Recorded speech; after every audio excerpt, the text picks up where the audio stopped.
And good evening. Welcome to the Deltahead stream, a late night stream, but a stream nonetheless. I'm going to do part 3 of Dead Space. I'm playing this on the Xbox 360. There we go. That's the old boomerang, isn't it?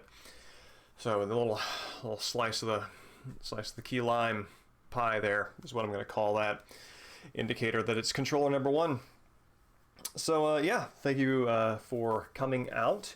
And I hope you are having a fine prelude to the shebang at the end of this month. The monster at the end of this book, Halloween. This is one of the best holidays ever, and yeah, we should all enjoy it as we can. So yeah, for tonight's pregame show, between Thursday and today, I haven't really read a lot. I've made a few false starts on trying to get to the end of Terry Pratchett's Mort, which owes more to distraction than it does to the quality of that book. But I have had time to watch something, which is the... where are we at? There we go. Yes, the 1927 black and white film, A Diary of Chuji's Travels, which is a Japanese silent film, one of the earlier ones, earliest, and it does something that is cinematically fantastic at the start. As from the research I've done, the cinema sort of developed early on in Japan. It was seen more as an extension of theater rather than a photography, and photography is kind of part of the lineage that we sort of think of it as in terms of realistically capturing a visual or an image. But yeah, the theatrical is sort of more the aesthetic that cinema is representing or continuing rather. And the opening to A Diary of Chuji's Travels really takes advantage of that. I'm going to show you what it does here. I actually haven't finished watching this one, but I wanted to, I love this intro so much I wanted to show you. So yeah, so here's the opening of this. The copy that I have has the timestamp on it. So this is the opening credits sequence. You can see the credits scrolling up from the bottom. The credits scroll actually, and to be clear, as you can kind of see from the different frames here, the credits are actually scrolling. The scroll ends halfway up the screen, which is fascinating. It's not. It is not the priority. It is a secondary, or it is one of two priorities. The top priority is to set the stage for a conflict that Chuji is having in the middle of the night that we don't get to see, but we get to see the elements of. So what you see up there at the top, those are some paper lanterns that would have little flames inside of them, and each one of those represents a person holding it. So those would be the assailants. And it doesn't come across super well in the still images, but these are jostling around, and you can see them kind of shaking, moving back and forth. And so you've got the actors there in the dark, kind of moving around. So you never actually see the physical assailants. You just see these representations of them. And then after a little while, near the end of the credits, it cuts from that faraway distant view where all you're seeing are these lanterns vaguely in the background. And as soon as you sort of get a grasp on what you're looking at, it then cuts to a mid-distance view where you get to see the assailants holding up the paper lanterns. You can see them just barely illuminated by them. And here you can see you see that one guy there with his arms up and he's falling down, and the other guy there sort of curled up, having been slain, as it turns out. And so yeah, so you go from long distance of the conflict, mid-view, and then you finally end on Chuji himself, the man who has slain his attackers. And here, he's just in the darkness. You don't see him interact with anybody. You don't see any swordplay. You just see him regard his assailants on the ground. He's kind of picks up one of their paper lanterns, which is, sliced, clearly an implied indication of his, an implication of his violence, right? Because the sword cuts through it, and it's on fire, so it's very dramatic and popping. And then he takes his sword, wipes it on his robe, and then kind of does a nice little twirl, and then resheathes it, and then puts a cowl on and disappears into the night. And this is all very theatrical, right? This could happen on a dark stage under a spotlight, and you just sort of have to infer what's going on, and then gradually you catch on. It's not given to you directly. And one of the things I really like about this in particular is this lantern. This lantern is doing a lot of work in terms of implying what just happened as you're figuring it out. And then after that introduction, which happens at the credits at the very start, Shuji kind of goes off into the night. It cuts to the first piece of explication, which is Shuji flees Mount Akagi with Kantaro, son of his late follower. You never met his late follower. I don't think he's really even properly named. This is just the end of whatever episode that was. And yeah, it just throws you right into it. And you're in the middle of a story. It's in media res. And yeah, just a beautiful way of showing that sort of like, it's stylized violence, not in the Takashi Miike sense. It's stylized presentation.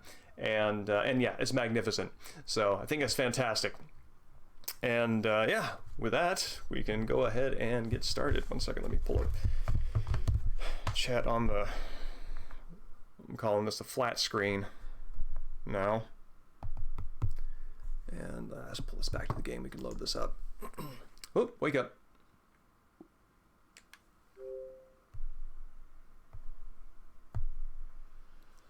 All right, 1 second.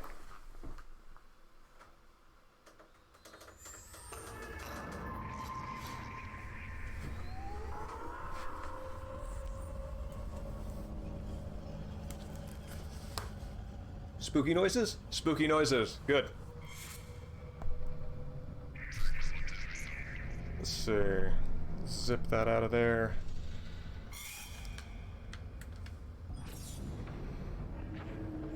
I like how you know, all these sort of radio static noises and all the alien graffitis are things that at one point we learned that Isaac is hallucinating, and I like how much that is a part of the title screen here.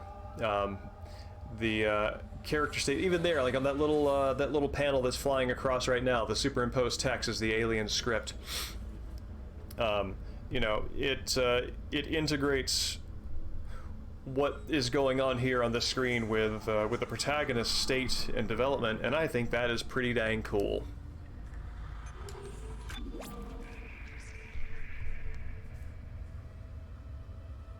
I think I actually bought the DLC for this, or a piece of DLC for it, rather.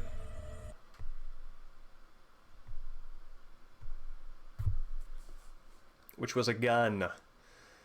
That I think I bought that around the time I actually finished like 100%ing the game, and therefore have dubious need for it. And of course I don't want to like lean on that my first time cut back through, because I want to re-enjoy the challenge. So it is I think maybe a flawed purchase. Isaac, come in. Kendra's right. The ADS is completely shut. I'll need your help to fix this. Kendra, if you can hear me, see if you can get to the ship's reports. It sounds like you have better access from there. When were you going to tell us about the artifact, Hammond? This marker? I don't know anything about that. It's referenced in the captain's records. They brought it up from the planet. It's on the ship? In cargo. They think it's of alien origin, but I don't know what the hell it is. Really? CEC didn't know anything about it. You're lying. Back off!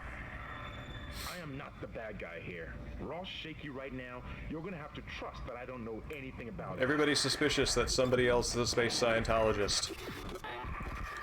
We've entered the debris field. Get to the captain's nest. I'll explain everything later. Coming down. See, if you end a transmission, if you end a conversation like that with "I'll explain everything later," that completely undercuts all of the work you just did to try to convey that you don't really know anything.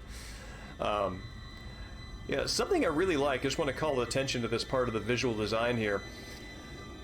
It's kind of a unique design for Isaac to have these sort of like ribbed features, the sort of exoskeletal companion to, you know, his skeletal structure. You know, there's like his ribs and sort of his breastbone there, and as part of his suit, and that design is reflected here in the shape of the tram car. It's reflected in this kind of ribbing right here, and in the hallways there. So yeah, the game has a nice unified aesthetic, And I think that's really cool to point out and recognize. I'm also noticing, I haven't really spent a whole lot of time sort of swiveling around Isaac looking at this, but he has the kind of Road Warrior asymmetry in his armor. I'm thinking of the Road Warrior 1 Pauldron. Maybe that's more Fist of the North Star than Road Warrior. But yeah, he's got kind of the nice asymmetry where it's like, you know what? If I got to choose between left or the right arm, this is what I put. This is what I sign things with. So let's protect that one more. Sorry, left arm. I'm also noticing this right here. The it is an interesting choice to label the stop on the ground. I think that is neat and stylized. Although my only recommendation for whoever you know, sort of in context, not on the game side, but in context, sort of signed off on this design, is maybe put some, I don't know, plastic or something over it, because it seems really easy to kind of like boop, trip and conk yourself. You know, these recesses here, they have the benefit of plexiglass, but the bridge, nope, you're on your own, buddy. If you made it to the bridge, we expect you to know where you're going and how you're getting there, meaning not by falling. Oh yeah. Yeah, this is Isaac starting to lose it.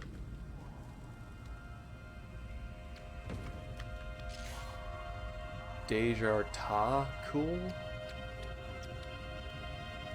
My brain keeps trying to scan that as a deja vu pun, but I don't think it is. So, yeah, Dragonfly Nanographic Technologies. That's neat.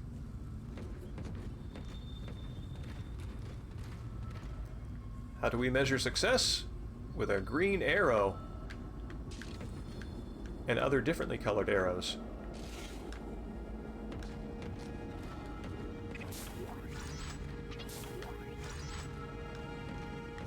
Realizing in my brain right now, I'm playing another game right now that has similarly limited inventory, and my save file on that game is I'm currently trying to juggle a full inventory in several different ways, and I realized that problem, my brain is carrying that problem over to this game. So I'm thinking, oh, I can't pick that up because my inventory's full, when in fact that is the case of a different game.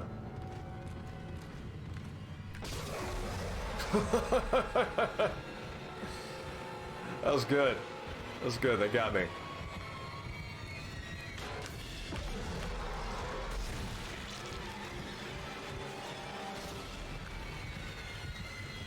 I'm glad that they made the jump scare come back, because it does seem like if I were that thing and I were menacing somebody either for food or for pleasure, and there was actually somebody on the other side, I would kind of hang around there until he was kind of a dork enough to walk by.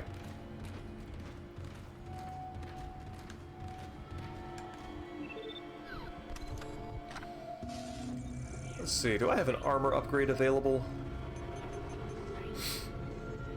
I already have this one, so none of that.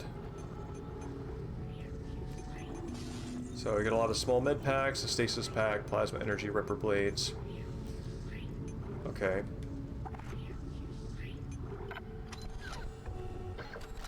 This all seems fine. Oh yeah, I also like how this projection has a companion there. If you look on the, again, the sort of thing that represents exoskeletal breastbone that's got the little display coming out of it in Isaac's, and that's where the UI lives. And I think that's neat. It's also got kind of a nice cup holder there, in case you want to put your Slurpee. And just draw your straw straight up to your mouth and never let it go. Alright, well, this seems probably dire.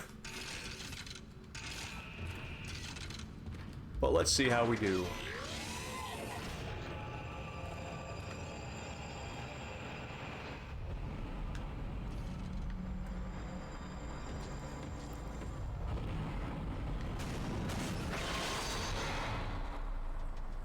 Oh boy. Warning. Hull breach detected. Isaac, impact on the bridge, right at your feet. I'm reading heavy damage, but containment looks solid. Life support is stabilized. We've got to get the ADS working. I feel like it takes a very confident engineer to walk up to that thing just happening and then just examine it. Bridge, come in. We've been boarded. Repeat, the ship has been boarded. We are under attack. Open fire! How are they? They've already killed most of the deck staff. We need security back up here immediately. Guns are useless. We can't hold them back for very long.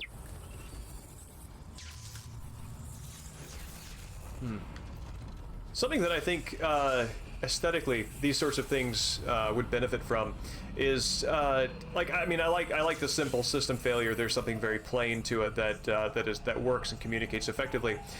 Something that I do like aesthetically about the blue screen of death in real life is exactly how much information it provides that must mean something to somebody, but not to your casual user.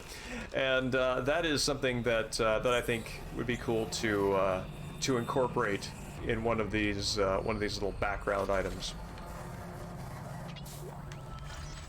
Oh man. You know, I verbally expressed excitement about the Ripper, and I am still excited by it, to be clear. But I maybe have tricked the game into believing I want to rely on it more than I in fact do.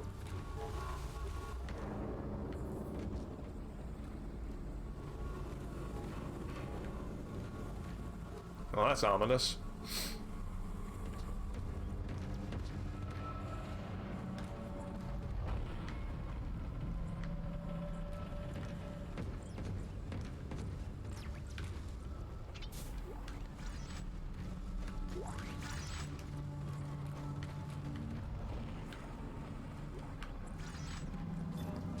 Very good. I feel like this is overall the better weapon. Yeah, there we go. 2 shots.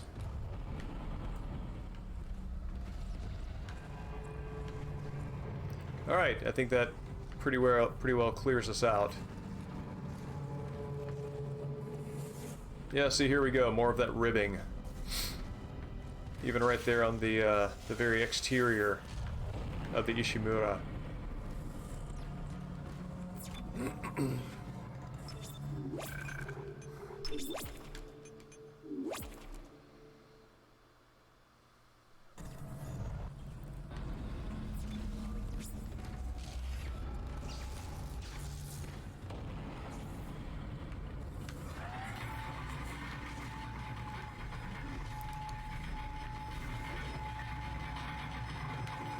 I'm interested in the notion of religion in space as a plot device or a plot element.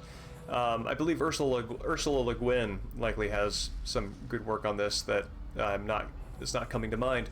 But in many cases, it's often used simply as a vehicle for horror, as opposed to like an anthropological thing.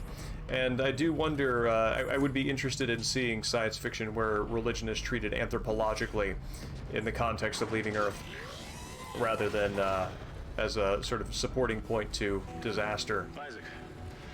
Damn, you scared me. The place is making me jumpy. Fucking asteroids coming through the roof.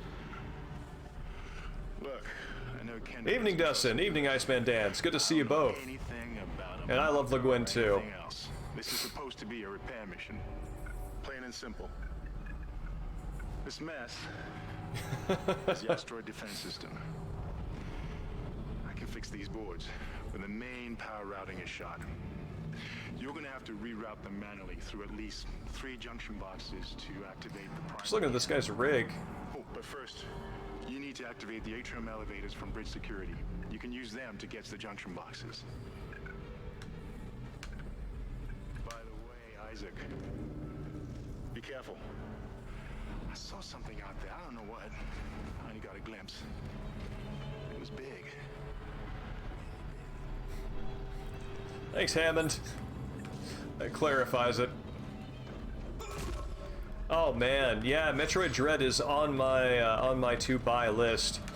I need to wrap up a few other things before I can justify the purchase, but absolutely, I'm really glad to hear that it has your recommendation. Oh, I should, yeah, let's go ahead and use this. Oh yeah, no, the stomping is... If there's nothing you take away from this game, take away the stomping. Dallas. If I'm remembering my my alien right, spacefarers named Dallas don't turn out that well. The death toll is mounting. Known dead so far. A, B, C, D, E, F, G, H. Is there a Howell in there? Okay, no, good, I'm fine. K, L, M. No, we got the... Oh, no O's. R, S, T, Thibodeau. That's a name I'm proud to be able to pronounce. T, no U's. V, W, no X, no Y.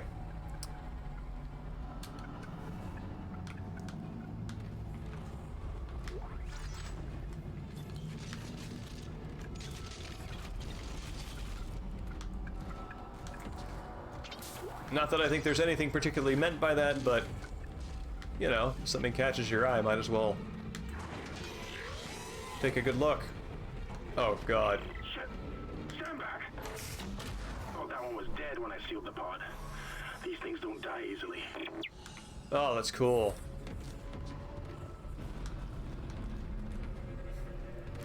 That's a nice oversight for Hammond just to have forgotten to mention. By the way, in case you open Pod A, death awaits.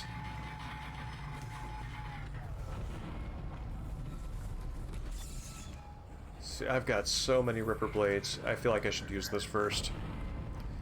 Iceman, Dan, and Dustin, how are you tonight?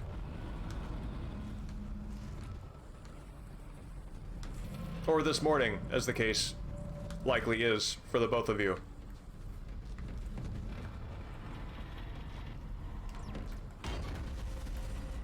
Oh boy.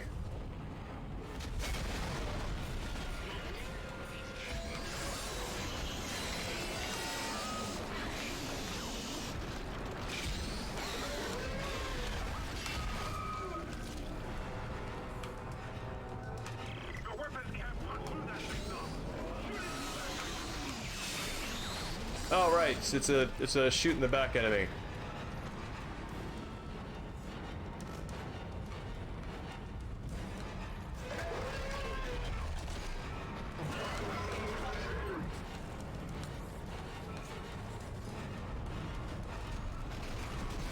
Oh, crud.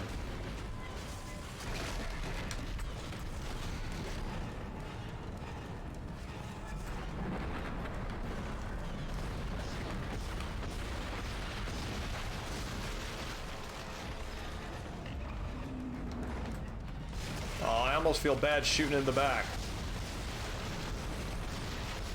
This is the problem that I have with any kind of monster in a game. Around the time that it starts to defend itself or go into any kind of like wounded state, just makes me feel bad for it. Which is one of the reasons why I have a hard time playing Monster Hunter. But functionally, I'm fine with this.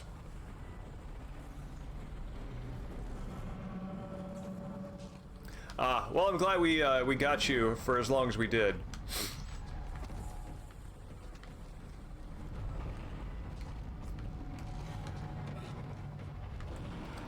See. Okay, so I need to go this way. Yeah, there we go. Good.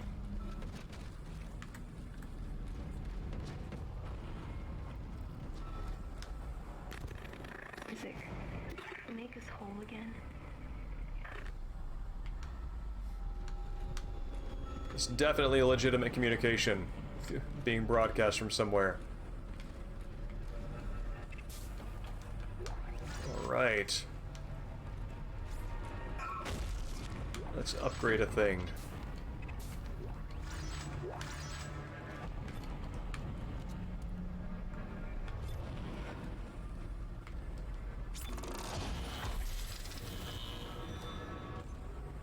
I was worried when I was fighting that monster and it knocked me down and the camera angle changed to look at Isaac on the ground.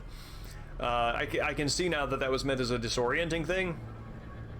So when you're back up on your feet, you don't really have necessarily a plan in mind.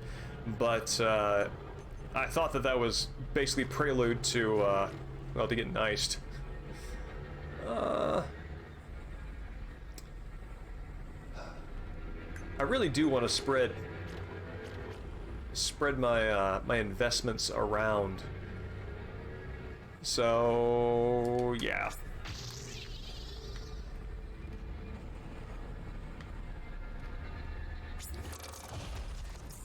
I know from previous playthroughs that I have benefited from min-maxing the plasma cutter, and all right, I got to do this thing, and I want to have a different experience this time through, you know. Atrium elevators are now online.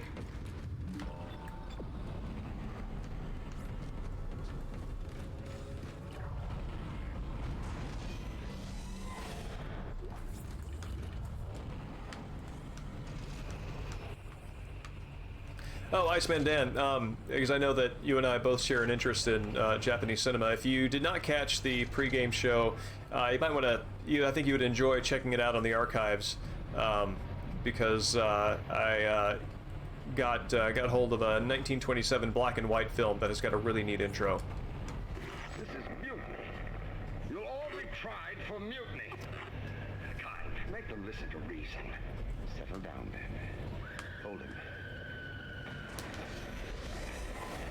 By Maritime Law, Article 5469, I hereby declare Captain Benjamin Mathias unfit for duty.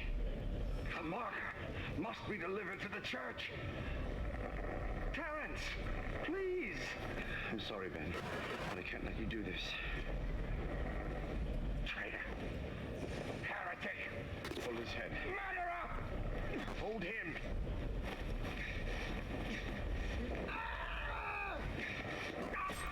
Oh. Jesus. Dead. No, it was an accident. I had to stop him. Arrest the doctor. Huh. I'm not totally sure what happened there. And good evening, Frigid Mirth. Yeah, no, Diary of Chuji's Travels is a fascinating watch. And it does some neat things with theatricality. So I'm not totally sure. It looks like, I mean, definitely the doctor betrayed the captain there, but he seems like he was, I don't know if the doctor made a deliberate mistake, deliberately poked him in the eye, or if he was just trying to sedate him, or, Captain struggled when he went to kind of poke the neck and then got brain stabbed. But, yeah, just unfortunate for everyone involved.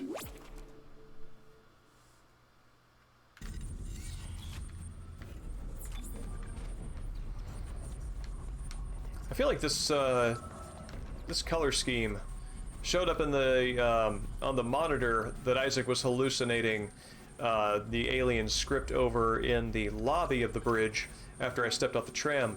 I'm going to pay attention to the way this kind of plays out, but I don't know if that shows up in many other places. That sort of sallow yellow. Oh, come on now.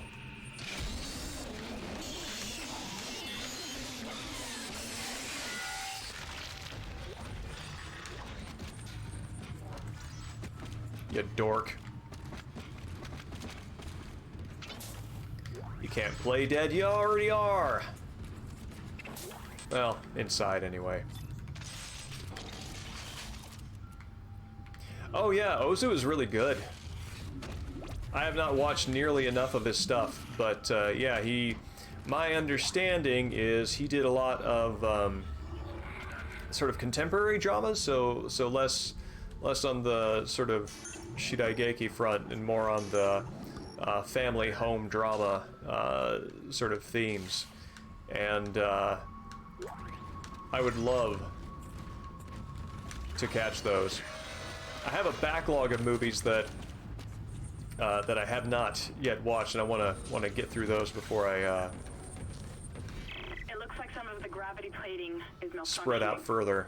Keep an eye out for any kind of distortion effect coming from the floor. It could be dangerous.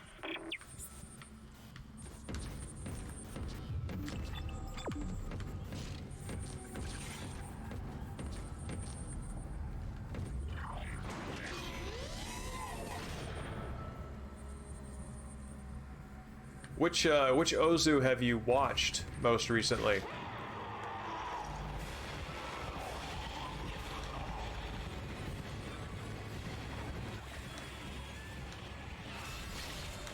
We're about to demonstrate what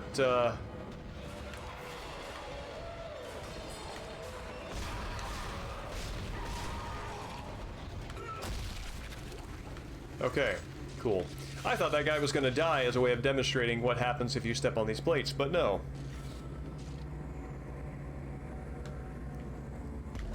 Can I? You can do that again. Come here, you.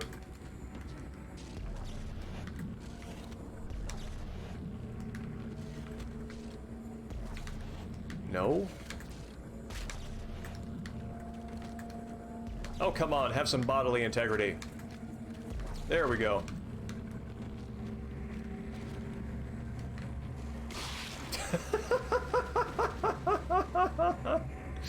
Oh, gross. Early spring.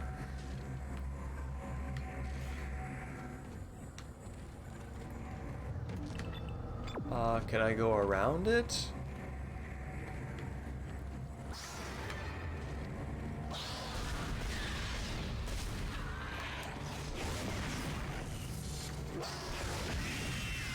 I mean, those monsters are horrifying, but I really like the cute little stomp they do right before they set up to try to shoot you.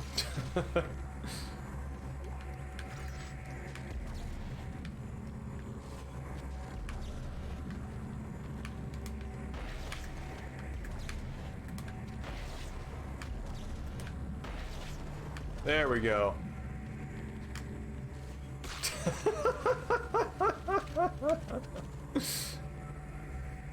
That's great.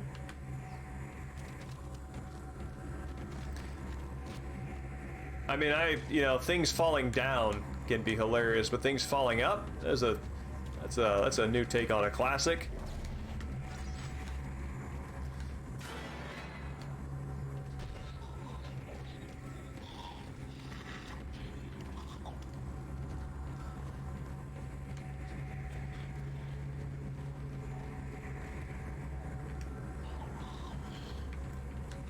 Oh. Come on, my dude.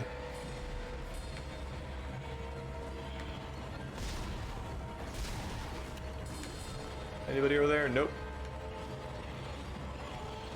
Oh. I do not believe you should be that smart.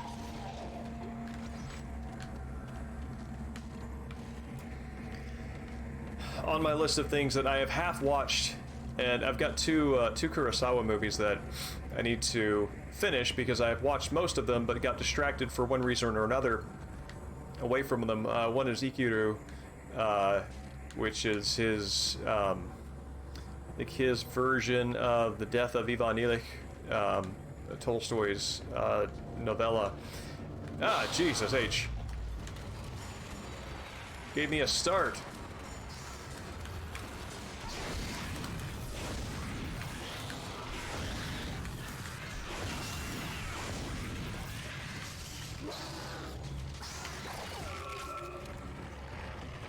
Hey now. And I've also got his final, his last movie, Madadayo, on deck that I've watched the first, I want to say third of. It's much slower than his other ones, so it is a little harder to kind of, you kind of have to bring your own interest to it at first, especially if you're familiar with, you know, the sort of Seven Samurai Kurosawa. But I am enjoying it nonetheless.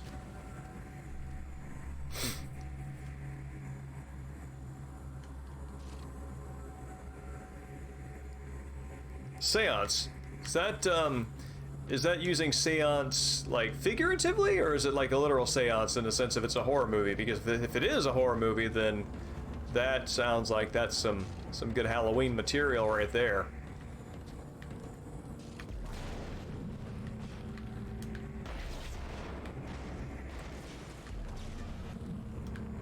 shelve you later. And yeah, the what of Ikkiru I've watched, it's amazing. To see like Shimura, just how small and sort of withered he can get in that role compared to his very stout, chest-thumping role in like Seven Samurai, where he's this super assured general. And yeah, Shimura's got some of my favorite range. This stuff looks like it is going to be broken up, and this is going to gradually become an open battlefield. I don't know if that's memory or just how I can read level design, but I'm right. Oh, come on now. No. I hit you with that. Yeah, okay, there we go.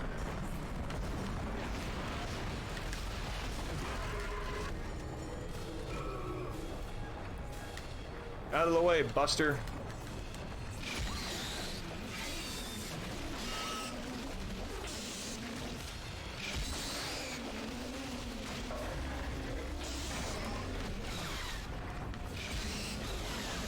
You dead? Still going?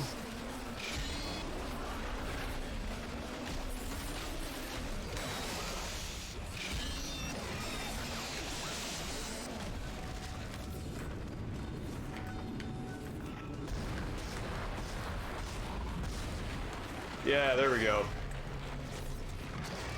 That power node is some choice loot, which means you are dead. Shimura's performance in Godzilla is also fantastic. The first Godzilla, the original one, is like a dang art film to me. It's beautiful. It does very well what I think science fiction should do, if it's you know, the sort of like social critique sci-fi. Oh god, that's coming toward me fast. Seems like the sort of thing that would kill you accidentally, which is to present multiple ethical viewpoints without judgment, show how each is flawed, and show how each can result in a desired outcome. So yeah, I think it's pretty cool.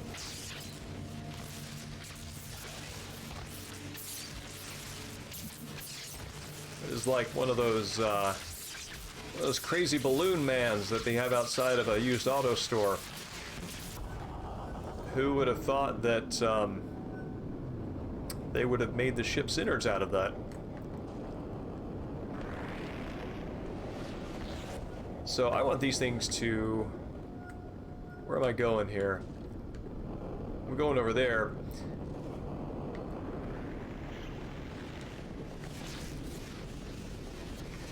Okay, I'm gonna want them to get over to the left. Yeah. Power transferred to the ADS. Ship systems, junction box rerouted. Whew. I'm making some progress with the tracking grid. One of the cannons is giving me a hard time. Keep moving. God, this expedition needs like 3 Isaacs. I'm also noticing Isaac next to Hammond. Like, geez, Isaac's posture is... Like, Hammond must, like, do, like, sitting meditation or something, because he's got, his spine's in good shape.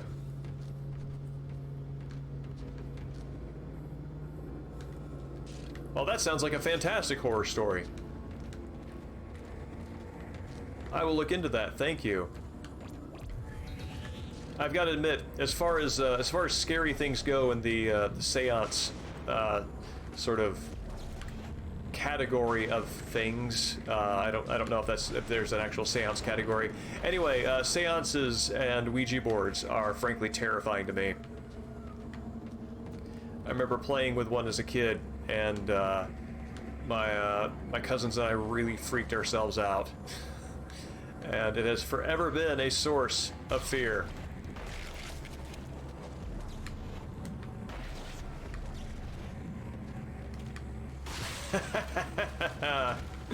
Oh man.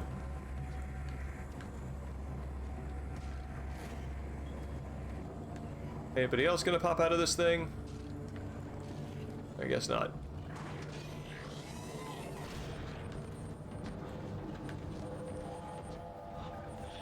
It's interesting, we've reached a point in the game where the pacing is different. I don't... Oh god. Yeah! Alright, well I take back what I was about to say, which is that the pacing is different because now it's like a bunch of boss fights rather than getting jump scared. But I just got jump scared.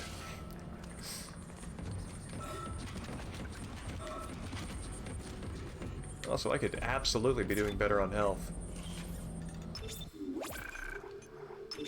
How are you tonight, Mirth?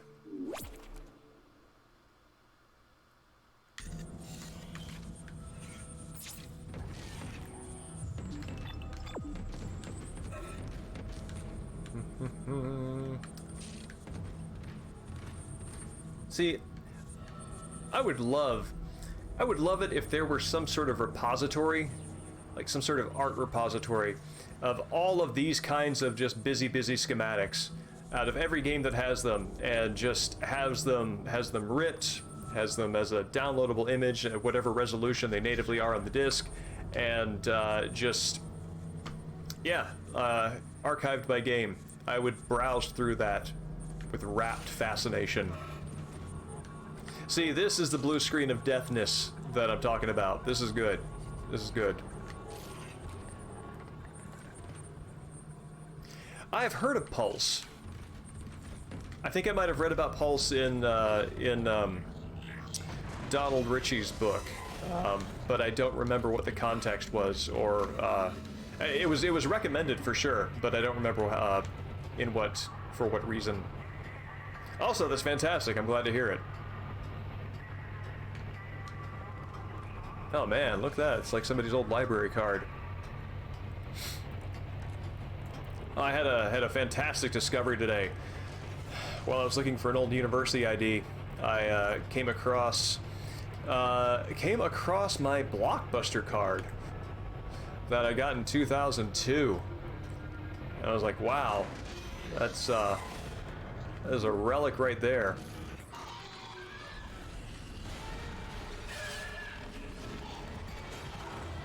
Oh, you.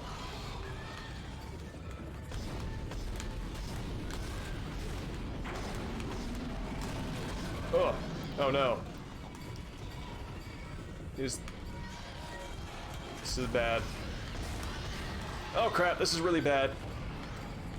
Let's go, go, go, go.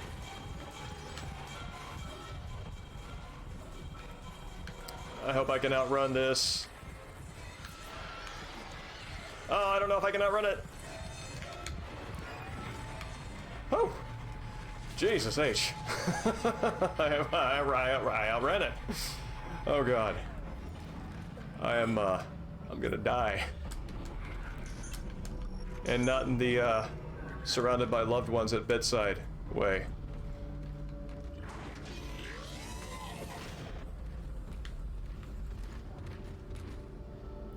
See, look at that. That is some quality posture. Oh, I gotta go back out there? Hammond just making that eye contact that says, yes, you have to deal with that. Let's see. Did it? No, it did not.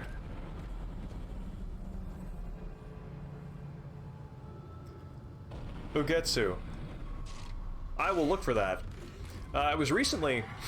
Somebody recently showed me a really kind of a nice...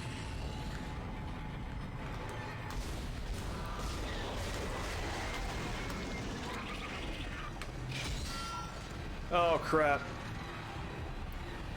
Oh wait.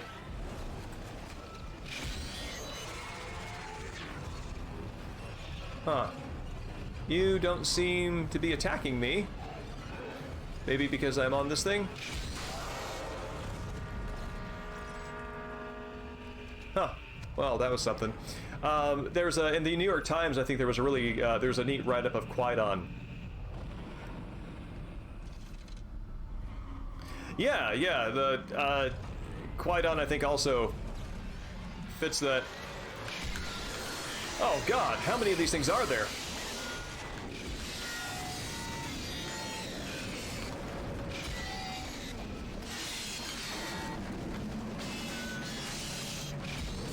I don't even know how dead you are, but we're just gonna do that for a second. Yeah, no. Qui-Gon also has that sort of like, it's a ghost story, but not necessarily horror. There are some of them that are horrific, that are horrifying. And especially the last one was particularly, that one stuck with me. But the Hoichi the Earless, I think is the one, where the kid gets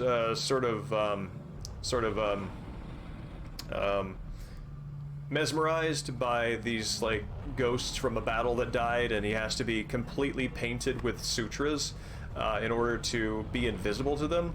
Is really cool. And no, that doesn't actually spoil anything. It's just a neat visual, and it is always the visual that everybody shows from Qui-Gon because it is so iconic. So if you haven't seen it, it spoils nothing for you. Which came first, Qui-Gon or Ugetsu? Mizoguchi is, I think, contemporary with Ozu, so I think that would be the one I would think would come first. You know, let's I'm gonna save over this one. Yeah, the New York Times write-up is worth looking at. It is one of these write-ups that is good.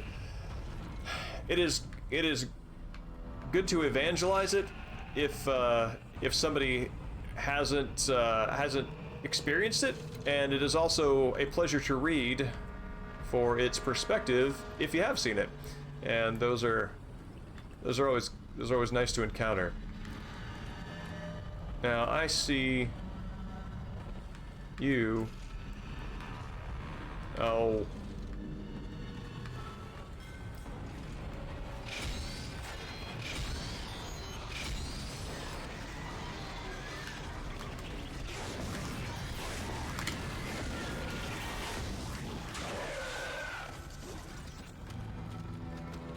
Okay. Thought there was one behind me. Yeah. That's slotting into place. That makes sense.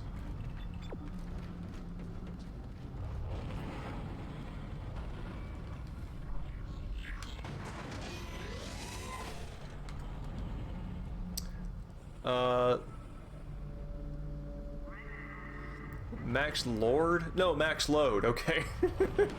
Max Lord.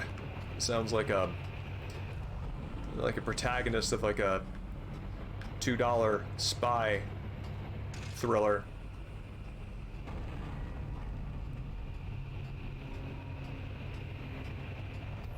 Okay, cool.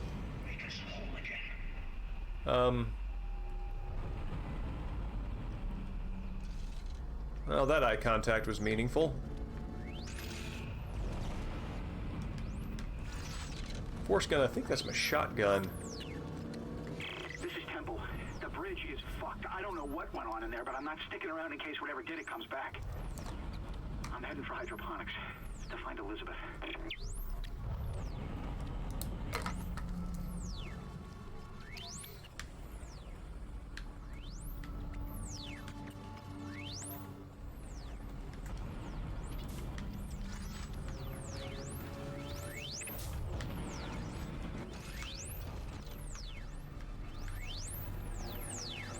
Is that? Oh, that's the Ishimura's logo.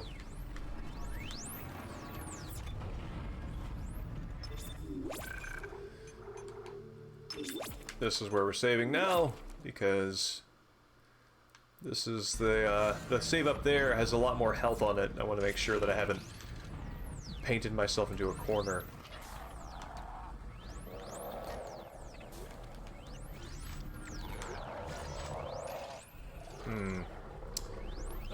Okay. What's my ammo look like on this? This is everything. Alright, so let's try to use this.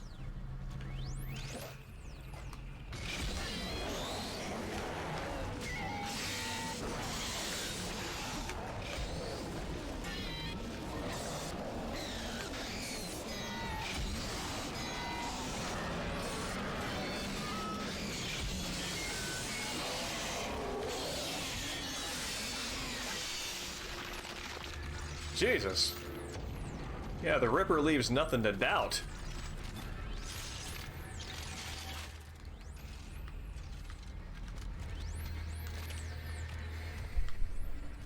What else do I have on my backlog? I've got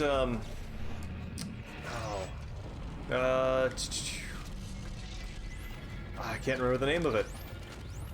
I can see the lead actor in my head, but I cannot think of the name of it. Power transferred to the ADS. Okay. Primary oscillation power has been rerouted. Look, I don't know about you, but I think I'm seeing things. My head's pounding still. I don't know. Just stay sharp, okay?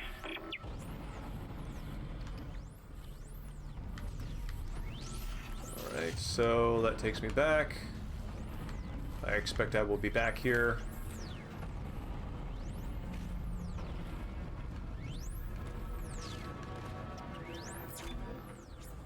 Anybody gonna pop out of this vent? Because it's awfully central.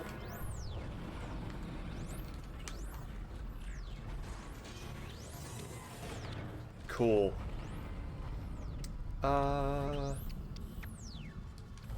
There we go. Isaac, listen up. I've gone over the MedSci reports. These things are biorecombinators. They take dead tissue, absorb it, and mold it into new forms. One iteration seems to have the sole purpose of infecting corpses. The others, well, seem to be making corpses to infect. And that body tissue we keep seeing on the walls is part of it too. I found a report that says it's a habitat changer. Wow, they I don't think I fully appreciate how much they're sort of like borrowing from Aliens in some of the monster features here. So instead of the H.R. Geiger grotesquerie, it's kind of a giant flesh mold.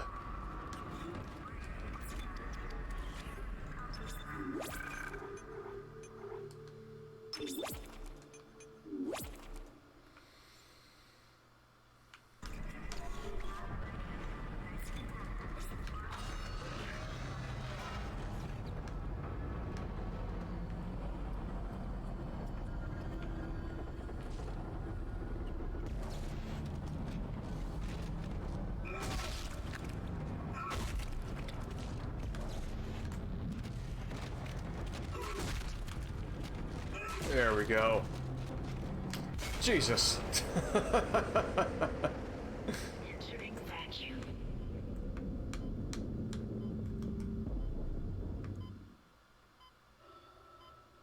Have a nice 2001 Space Odyssey send-off there.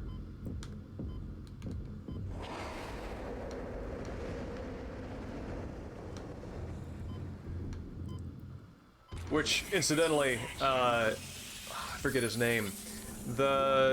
He got thrown out of the ship 2001 Space Odyssey, not Dave Bowman. I want to say Frederick, but I can't feel confident in that. Anyway, he was like resurrected later, I think in like 3001 or 2063, whatever the third one was. Anyway, hurtling endlessly towards your death in space is horrifying, and right up there with being submerged in any oceanic body of water. No thank you.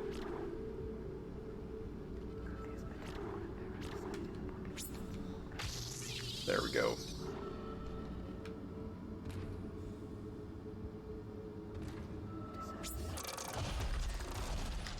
The Expanse? I don't think I'm familiar with that.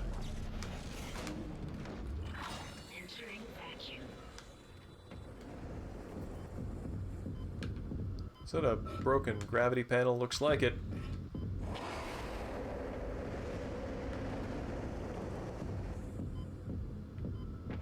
Exiting vacuum.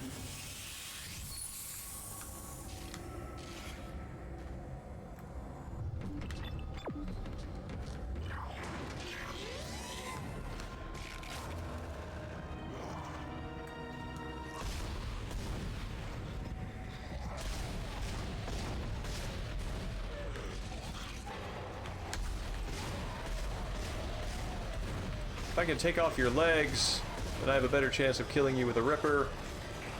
And that's pretty great.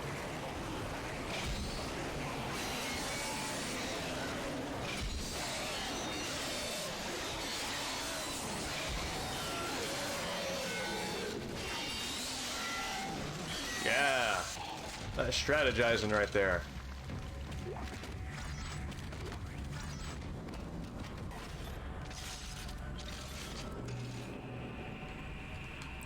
Oh, nifty. Is it current?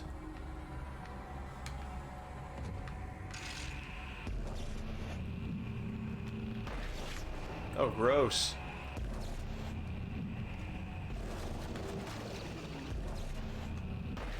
Can I get you down? Splorch. Oh, ha!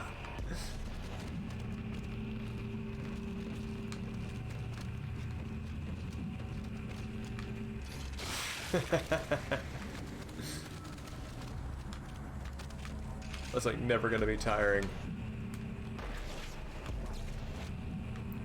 Not to me.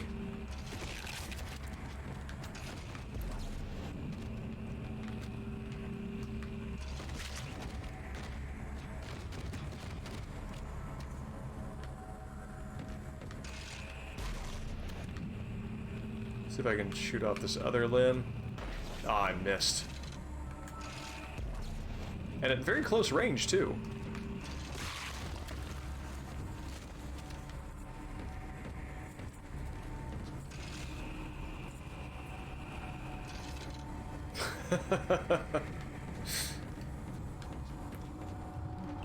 So what is in here? So this is a bonus room.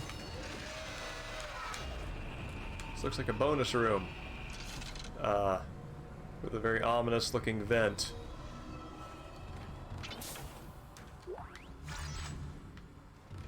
Alright. Surprisingly chill.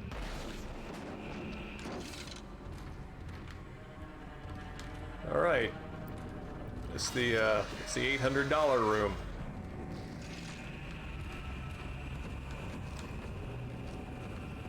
Cool, thank you for that. I will look into that.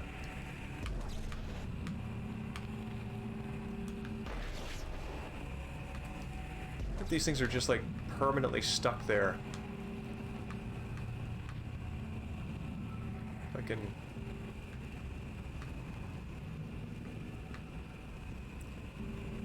Oh, weird. I don't think I've ever done this with an object before. Actually, I think most objects aren't stationary like this, so this might be one of the few instances where I can do this. If I can get this force field passing through Isaac's head. Yep. Yeah, that's definitely causing brain damage. Absolutely, he is seeing God right now.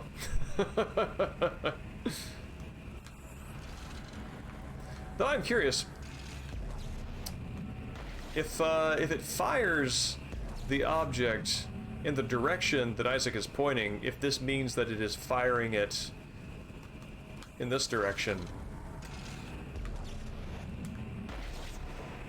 Now, I guess it's not coming off, so it's impossible to know. That's something I can have? Well, that was his last reading material.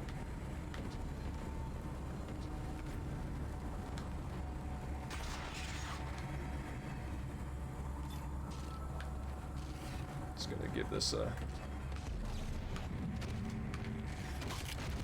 crunch.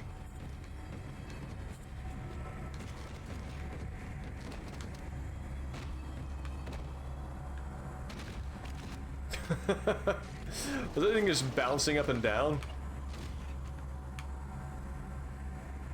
Yep.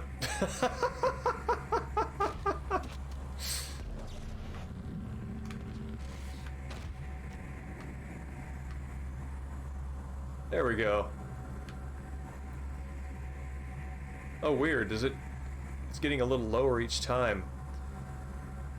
Okay, no, its physics are just bouncing and losing momentum. And soon it will just be flopping in space. Yep, cool.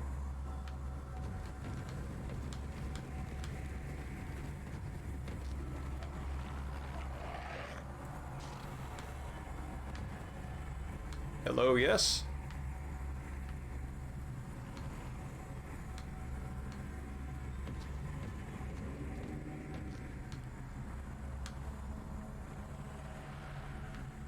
So I hear it. Is there anything useful up here? Nope.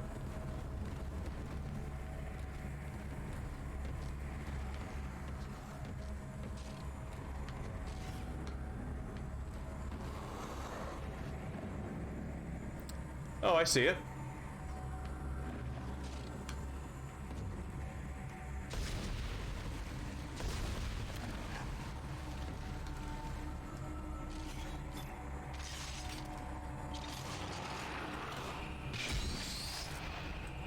Why am I not... Is this like a scripted scare that I'm,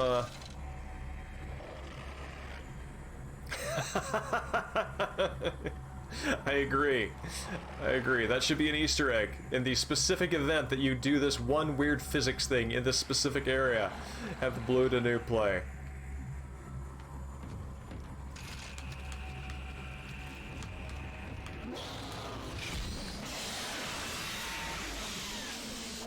Oh my god, the Ripper's a beast!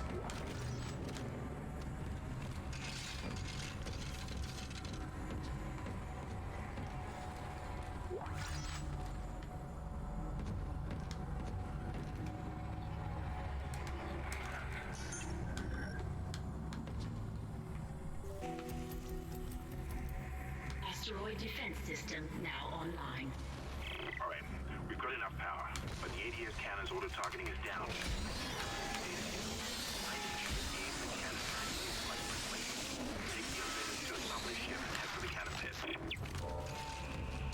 I am now glad that I took the time to destroy all those corpses.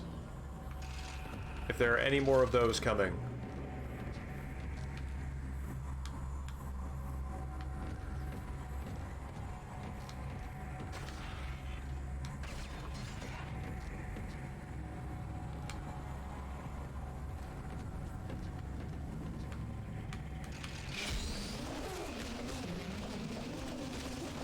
There we go. Just to be on the safe side.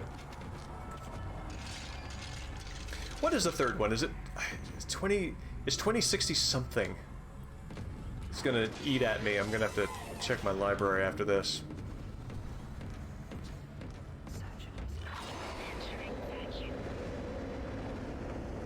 Yeah, the Ripper is, I'm starting to wonder if the Ripper is OP.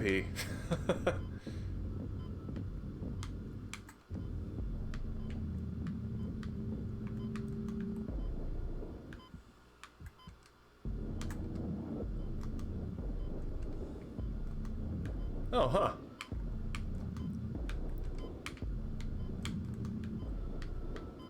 There we go. Are there any items behind here that this cleanup gives me access to? Is that something? Nope, that is just environment.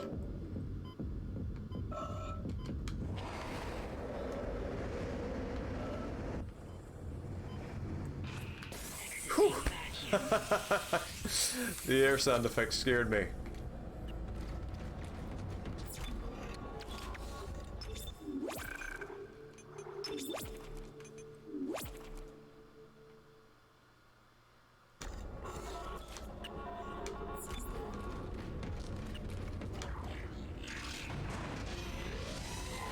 Alright, so that should get Hammond what he needs.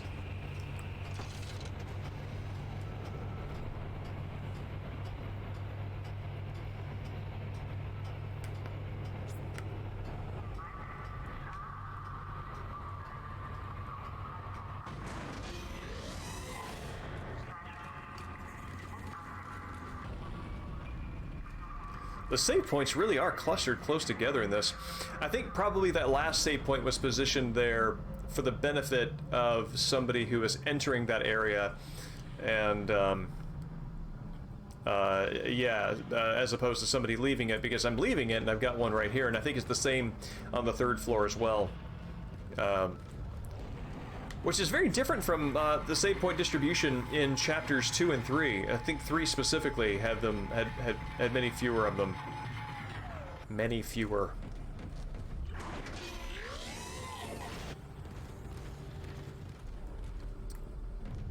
Oh. And Hammond is just clicking his tongue and looking at Isaac going, buddy, what are you paying attention to? Why do you keep coming back here? Got nothing for you.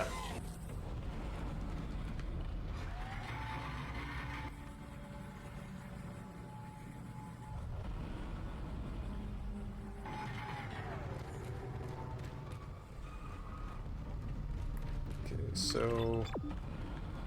Oh, I'm going back to the elevator. I guess maybe the 3rd floor? Oh, there were some doors that were locked on the 3rd floor. Maybe those are open now.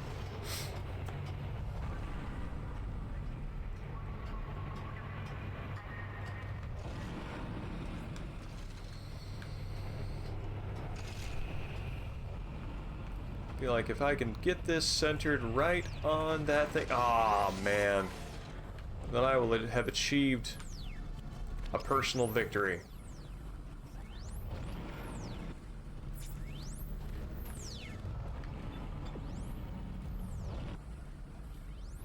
Alright, yeah, this one's, Oh, this looks like a place to get jumped.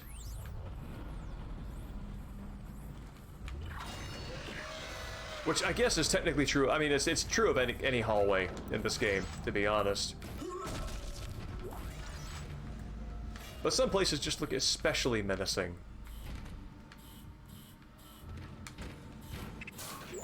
Oh, thank goodness, I need that.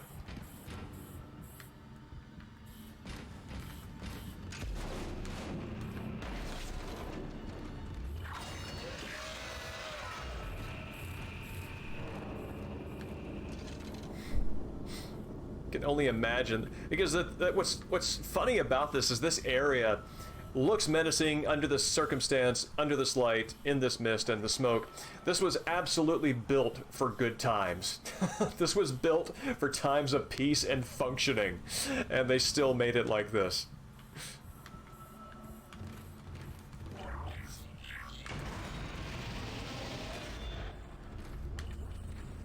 Like the architects just imagining what they would like to... What would you like to see every day in space where you have no recourse and likely nowhere else to go? I'm thinking walls of blades.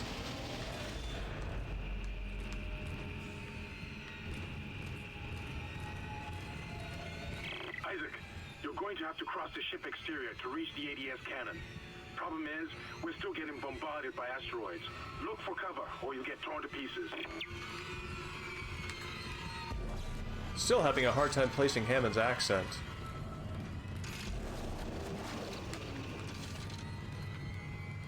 Maybe it is just a space accent.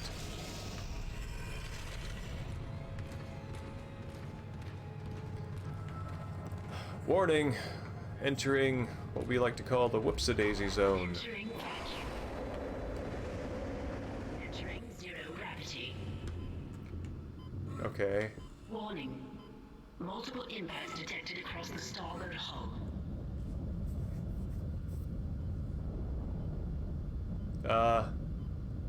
How long is this gonna last?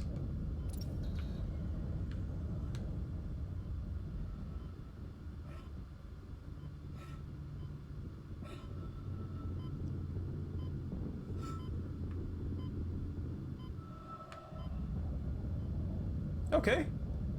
This is going well.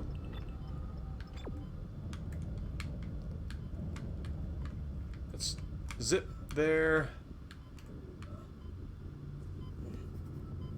Oh, I thought I recharged there and I seem not to have.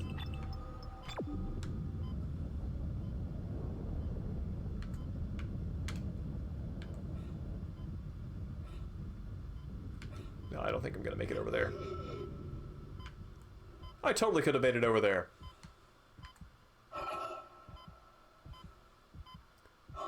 Who dares wins. Who doesn't has to wait.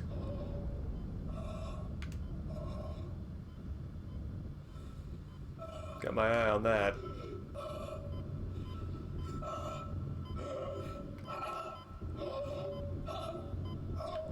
I bet I can make this. I was really wrong. I assumed that because so the direction that the attack that the meteorites seemed to be coming from would be on the opposite side of those things that I was hiding behind. So I assumed that because there was a giant you know, structure in front of me, that would have blocked them as well. But no, being close to the wall does not apparently protect you.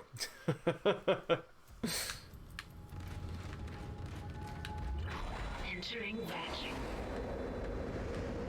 Entering zero gravity. Warning. Multiple impacts detected across the starboard hull.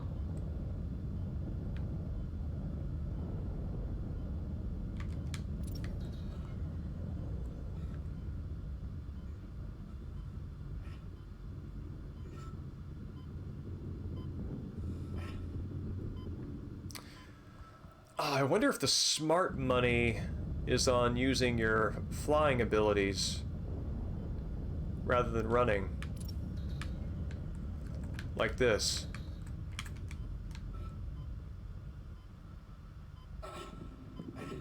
Yeah, that seems like a winner of an idea. And if not the best way, certainly the most dramatic way.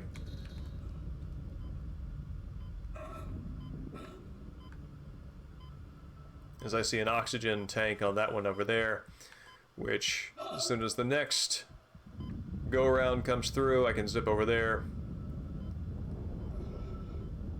I'll be in good shape. Woo.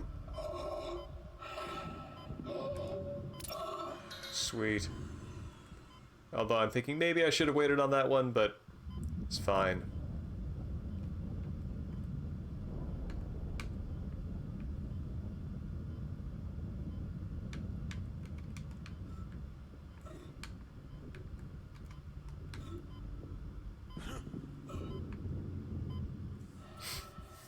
Okay, so after this next one, I can just zip right in front of the door, and I'm golden.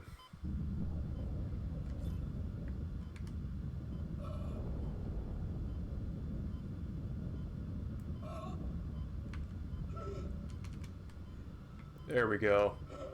Hopefully, this spot protects me. Exiting zero gravity. Alright, great. Ruby. Why am I Exiting okay. I really need that that air pressurization to catch up to the zero gravity exit.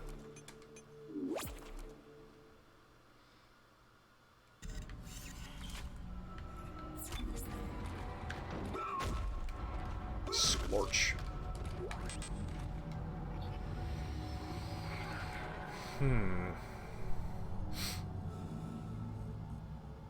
I really need a shop to drop these things off at. That's just holding space. Pun unintended. Warning. Zero oxygen area ahead. Okay, gotcha.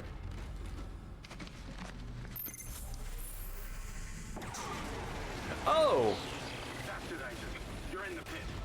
The cannon's a mass pilot, so it should punch through anything flying at us. Keep an eye on the hull's integrity. Too many of those things get by, and we're dead.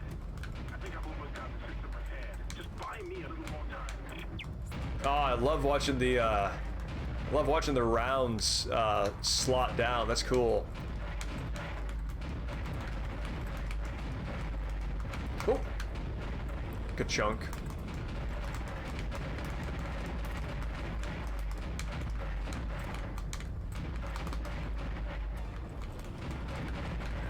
Ha!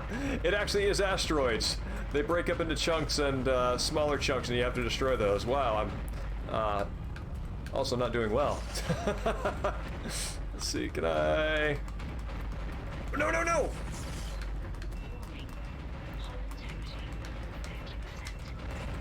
Just one more minute. It should be fully operational.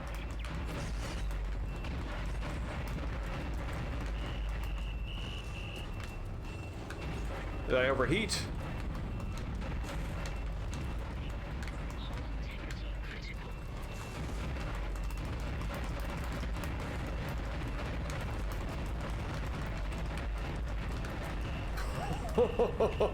We're done. Evening Slayer, it's good to see you. Yeah, this is, as you can see, not a speed run.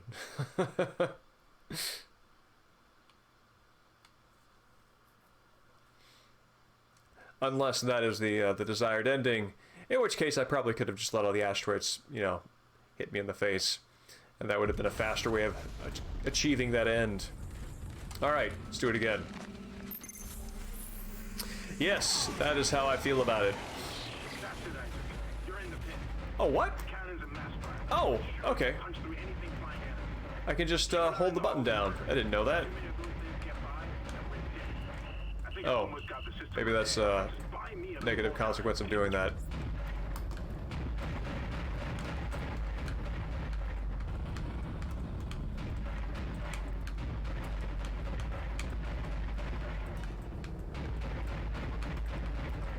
I'm super curious to see what the speedrun strategies are on this one.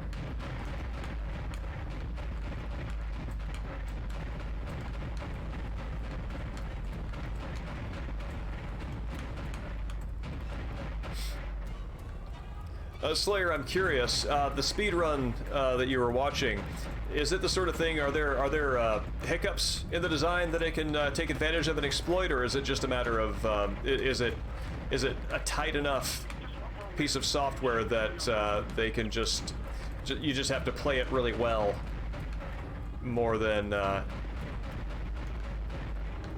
exploit it?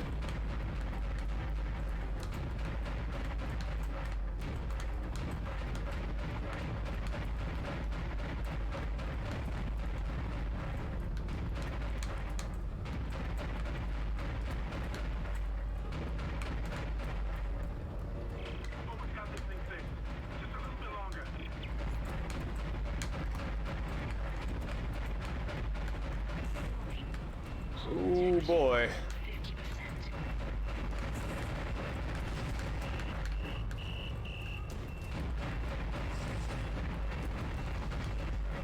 Oh man.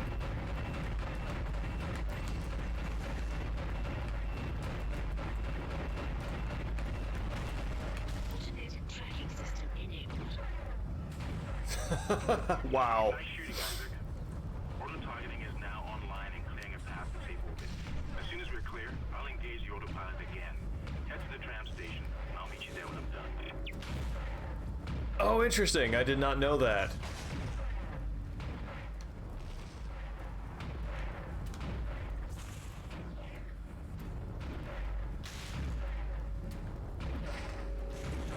That's interesting. It kind of looks like they're not even generating asteroids anymore.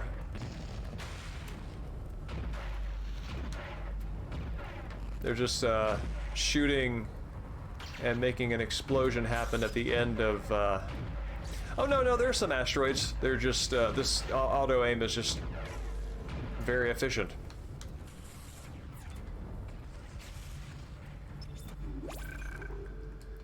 Also, the rocks that aren't very far away not hitting, that is a very clever thing to know and to notice. I like that. Entering vacuum. Entering zero gravity.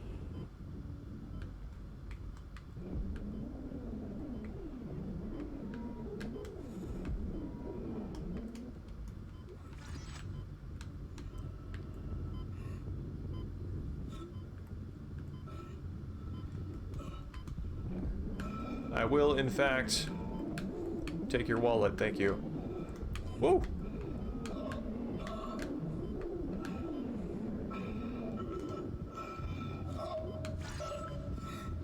I seem to remember glory kills in the second game. More of them than I think are in this one. And that enemy in particular has what I think of as the cello ending, where Isaac grabs it and stomps on it. Oh no. No, no, No, no, no, no, no, no! Oh, crap. Exiting zero gravity. Ah. Exiting vacuum. Ah, I was trying to, well, obviously use the air can, and Isaac decided to get distracted with the schematic in his inventory.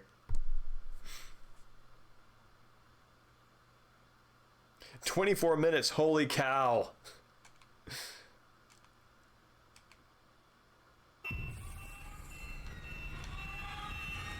Oh, it checkpointed me right as I got here. So, thank you, game.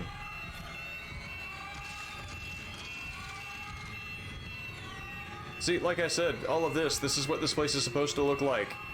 Wait. It's designed to be menacing. Examined. You're not gonna believe this. Oxygen levels are falling. Something's poisoning hydroponics air production, and whatever it is, it's filling the deck up with that organic stuff. We're not going to have any air to breathe soon. But if I understand these lab reports correctly, I think I can make a poison to destroy it. Head to medical. It should have everything you need. Will this never end? Isaac, get to medical and mix together whatever Kendra's come up with. I'm heading to hydroponics. If I can slow it down, that might keep us breathing long enough to fight it. Oh, it's kind of our Plant 42 moment here.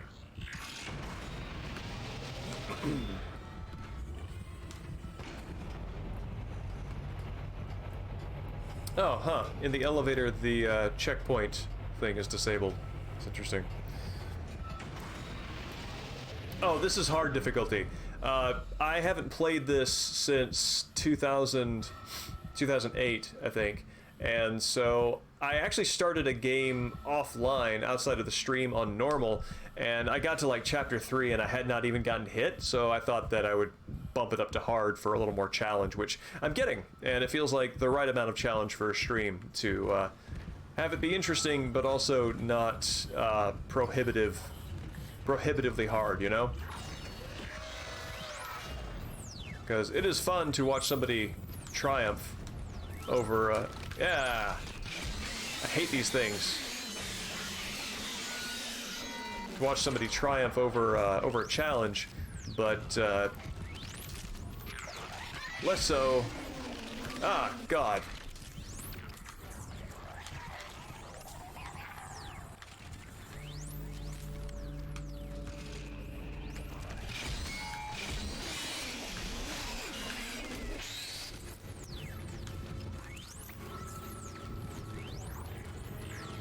Let me in, let me in, let me in!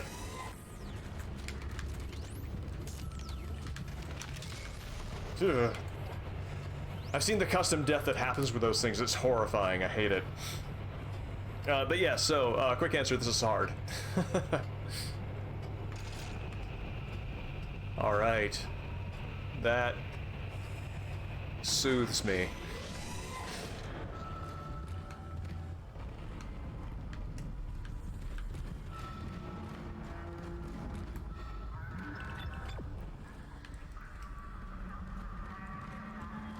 You know, no return to the general bridge is complete without just checking in and saying hi to Hammond. So let's do that. Let's say hi to Hammond.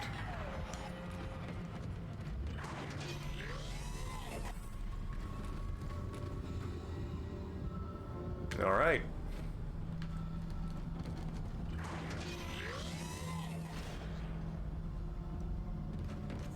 Yeah, no, it's the tension that this game generates is quality stuff.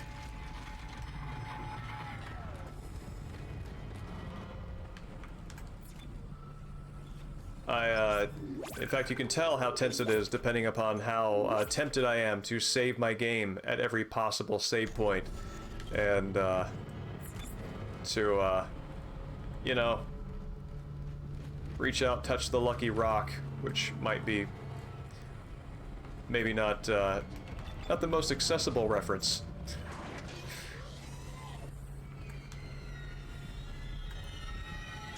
Which is basically the idea that things like Blarney Stone and the like, these sort of superstitions of, you know, there we go, level 3 suit, let me have it. where you have some sort of lucky stone or whatever, and you touch it, and you know you're in good shape. That's what save points are to me.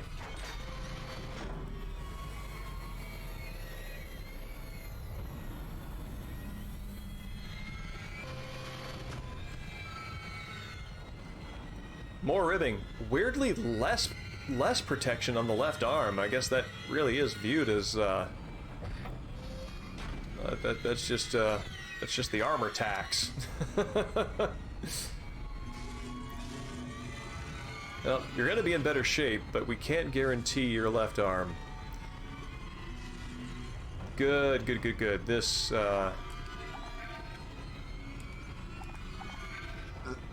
excuse me. That's worth moving back into my inventory. Oh, I meant to sell this ruby semiconductor because I can use this for nothing.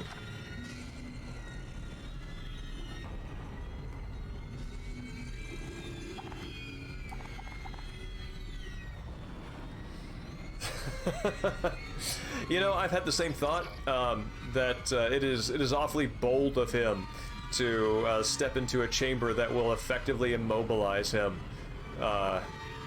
with everything else that's going on.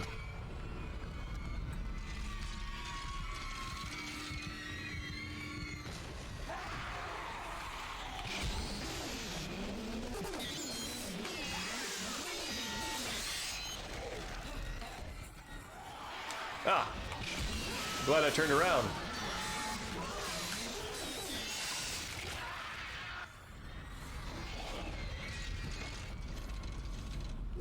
Thank you. Thank you. The thing that is most frightening about the thing that this game does really well, that something that I think it learns from Resident Evil 4, which obviously design-wise it owes a lot to, with the third person over the shoulderness, is the fear of being surrounded, and it doesn't harness that as like a central sort of enemy behavior as much as RE4 does, but it does incorporate it, and it is effectively distressing, I think. Randomly chosen stores kills. There's actually I isolated this as a clip from the last stream where I was accessing a store, and it does something. This game does something interesting where it will let you access a store in the presence of an enemy, and most games don't let you do that. An enemy pops down from one of the vents, and I'm accessing the store, and there are certain menus during which it will not attack you, but then as soon as you're out of those, you are fair game, and yeah, my shopping was interrupted. Yeah, likewise. I like a third-person camera generally. It helps me to orient my character in the environment. Isaac, I can smell the contaminated air from here. It's spreading faster than I expected. I'm trying to isolate it, but it's not going to buy us much time. We have to get that thing off this ship. The chemicals you need are in the chemistry lab. I'll hack the door for you when you get there. Oh man, empty body bags are not what you want to see around here.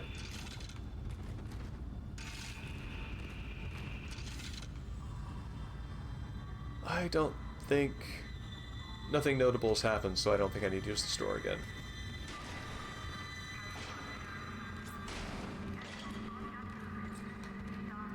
Evacuate this area immediately.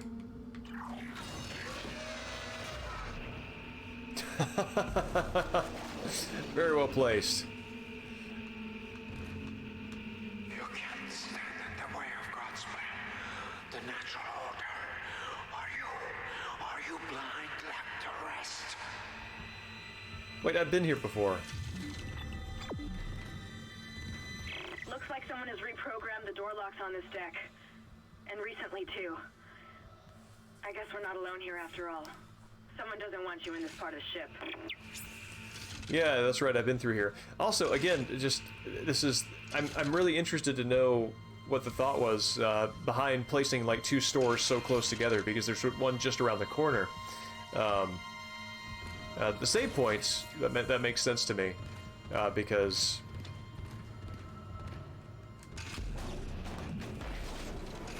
having a save point available at a junction when a person is entering I mean, that seems considerate, even if it is close to another one. Excuse me. But two stores close to each other is strange. No, you're right. You're right. That just says that the medical team on this ship is doing their job. And why should I throw shade on that?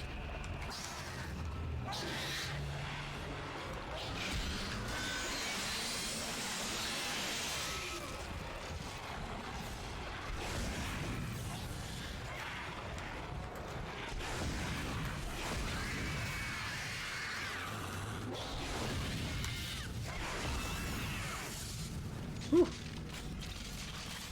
Oh, I hate those things.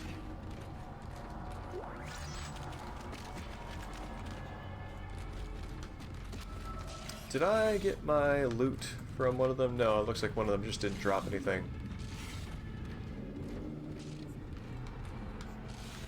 Resident Evil 8 does this. There are hallways that you go down that are well lit, and then you have to go back down them again, and they're not. And it's very much in the thanks I hate it territory of dramatic moments.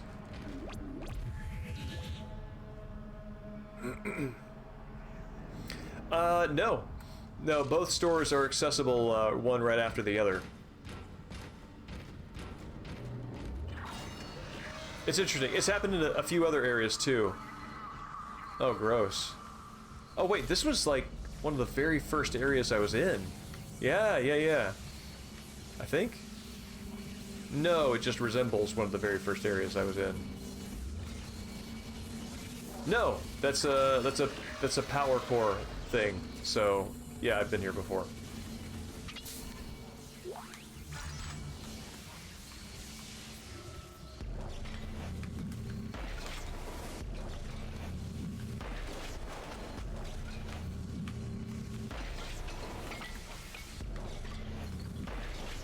It's what Isaac thinks of microscopes.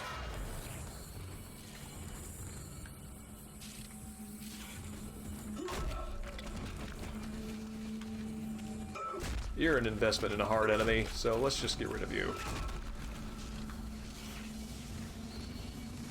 How many power cores do I have? None. Or power nodes, rather.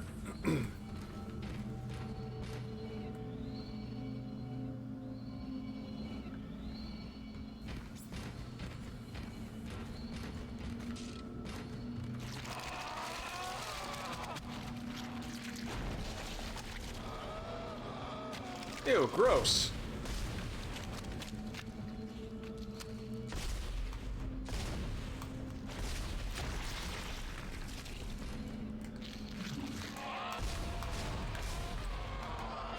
Oh, I bet this is an advanced form of the bodies that I saw in the on the walls in the goopy areas.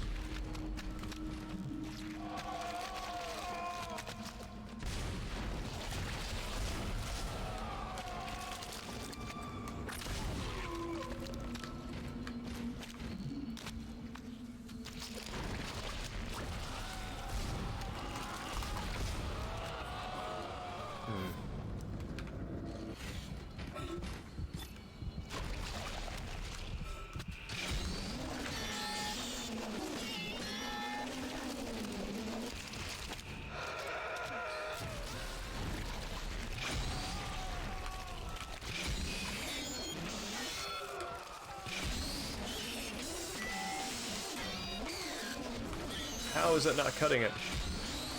There we go.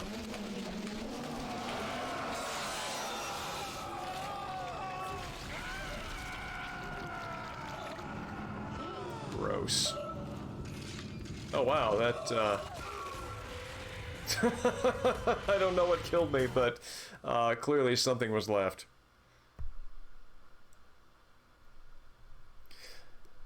That's possible. No, that is entirely possible. And yes, no, this guy's not having a great time. This is not how he imagined this mission going. So I think I'm just going to use my Ripper right out of the gate on this guy.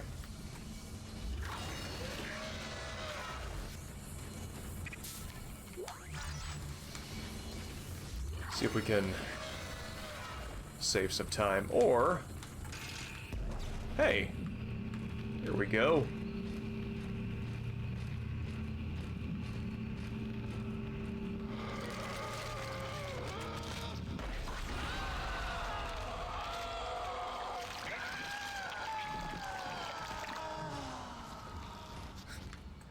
I would be very curious to see what that looked like in the VO booth, recording that.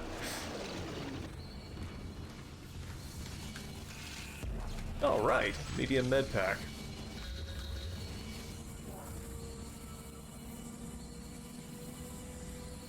Oh, huh. I don't think I have the grenade launcher unlocked.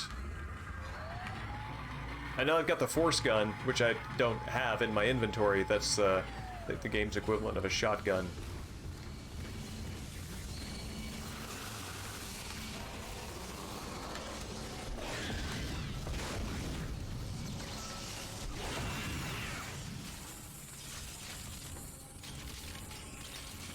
All right.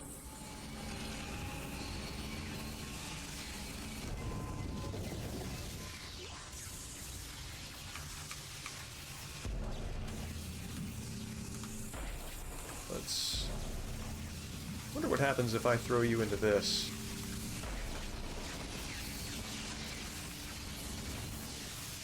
Well, not enough to actually damage you, it looks like. Cool.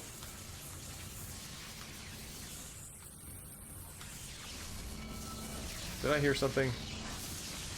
I did not.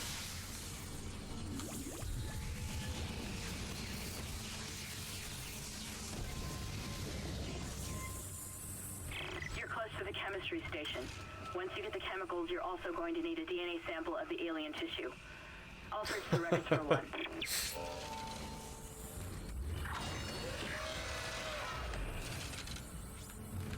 Yeah, definitely,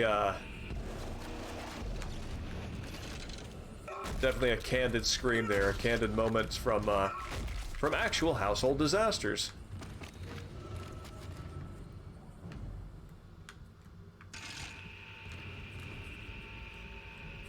A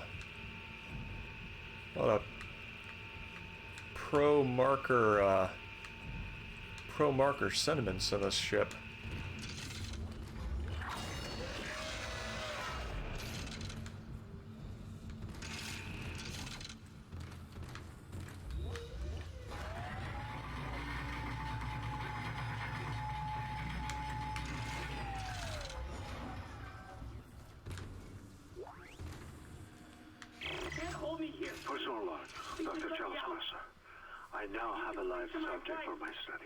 I'm eager to validate my tissue regeneration theory.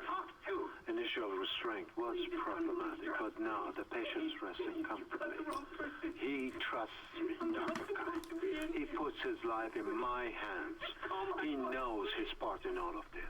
Understands what I'm doing. The forehead has been swabbed clean and marked. What are you doing with that? And I'm now attempting to create a passage to insert the sample sequences.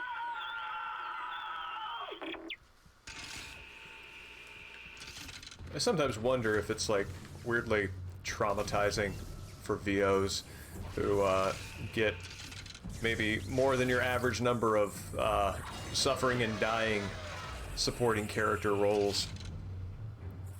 Oh no, yeah, no, that guy, that guy definitely is there for the science. Oh, great. I haven't seen one of those before.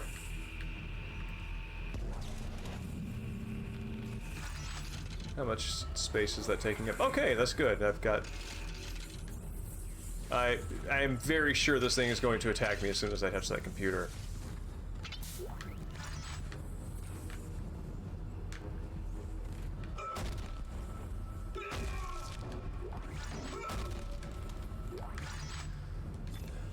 Let us wonder what the guys who built this part of the ship must have thought.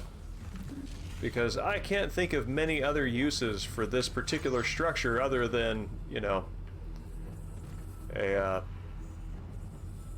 suspension fluid for a bio-horror monstrosity.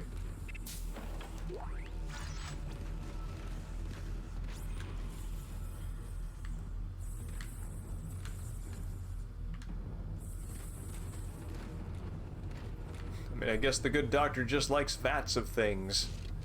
I think that is that image there. Is that one of the things that was on the wall? Or is that... No, that's one of those guys. Please stand by. Antigen compound completed. Please remove the capsule. Capsule.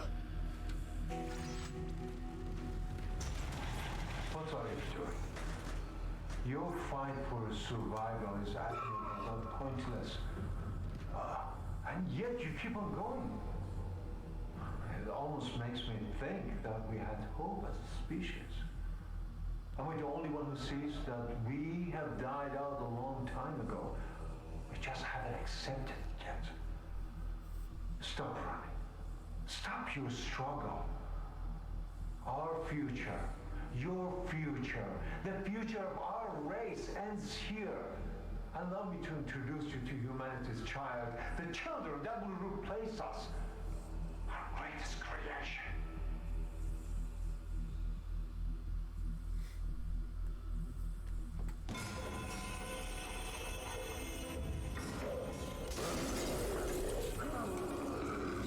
No, now, see...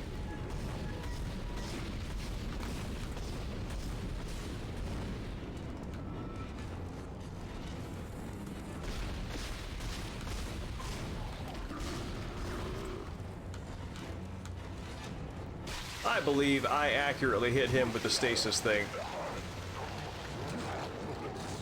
Oh boy. Can't kill it, Isaac. It's just gonna keep regenerating. Get out of there, run! Go, go, go, go, go, go, go! Oh boy!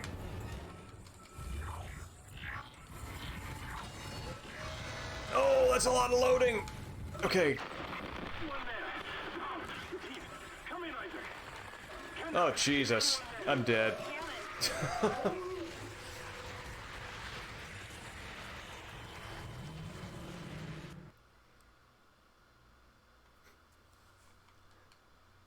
Yeah, there you go. Leftovers. That's right. Because refrigerators are just so pedestrian.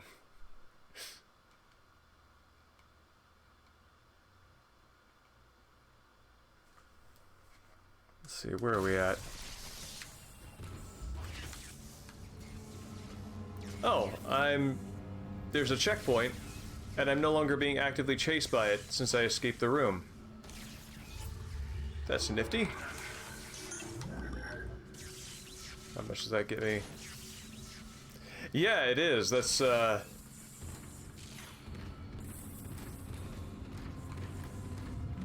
it's about as forgiving as that, oxygen death was. Alright. One there. Repeat. Come in, Isaac. Kendra. Gannon, where the hell have you been? He's hydroponic. Bad down here. Really bad. Can hardly breathe. The organic matter is growing everywhere. My eyes are stinging. Must be seeing things.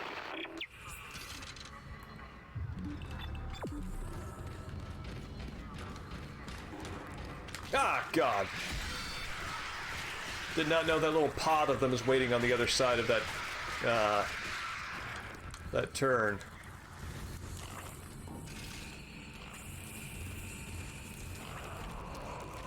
Alright, you guys seem to be staying right there. Oh, God! What? Wait, what? Somebody just show up just to yell at me?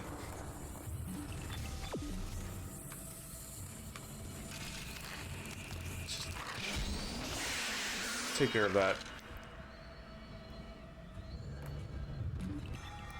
Yeah. No, this entire facility is just one giant step forward in household appliances.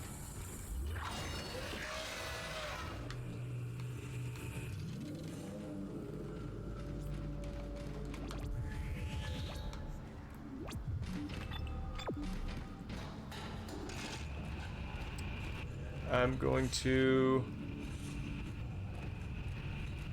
be using this stasis pretty dang soon, I feel. Oh, Jesus.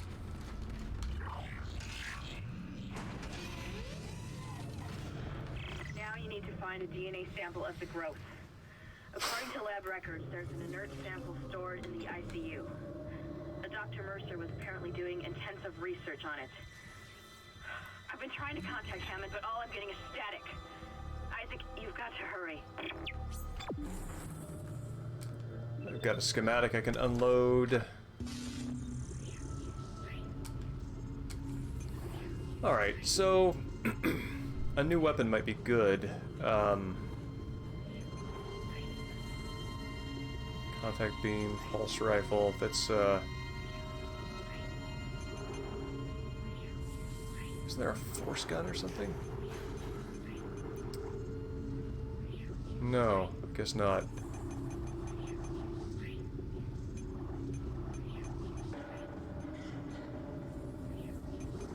I'm pretty sure that's my shotgun. And might be a good idea to get.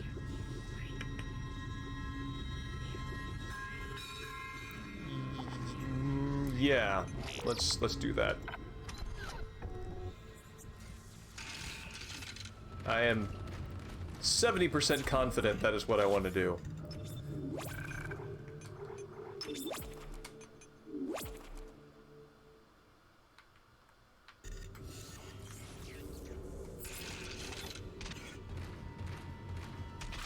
%? Well, that is enough to take a chance on.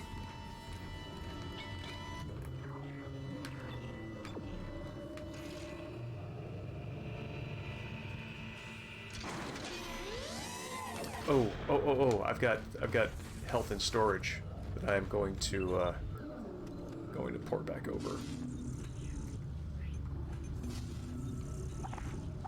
There we go. Nope, wrong way.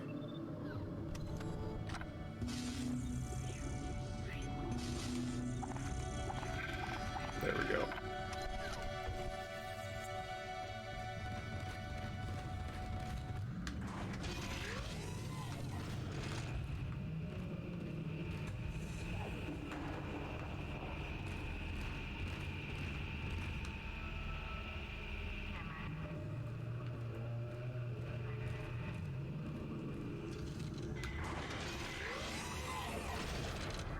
Your persistence surprises me. Holding on to your final breath, you claw your way along. You hold on to what was once your world, but now it belongs to the children. Be glad of the knowledge that your death will bring their birth. Listen. Can you hear it? It's coming. Say your prayers.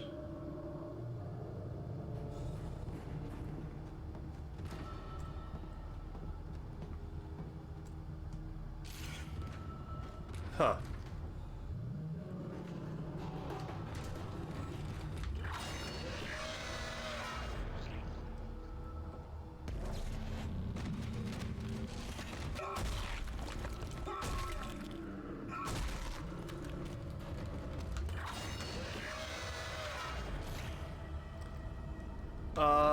Okay.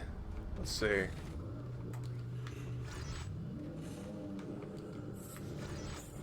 There's a lot of ammunition to be laying around. This is a very boss fight feel to it.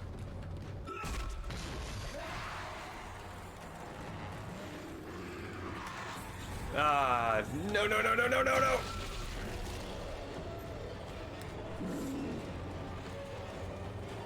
Wait, am I being chased by the... Yep, I am being chased by the big horrible thing. What just happened to it?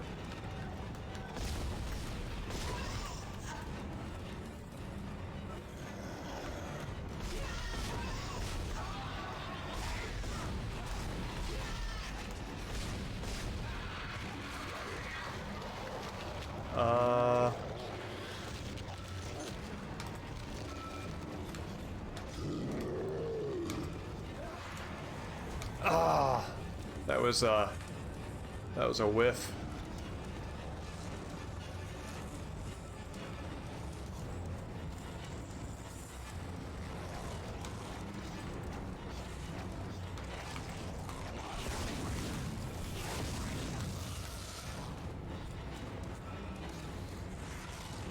Good Lord.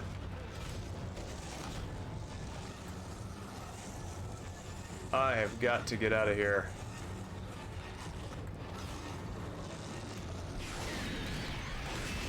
Ah, something to my right.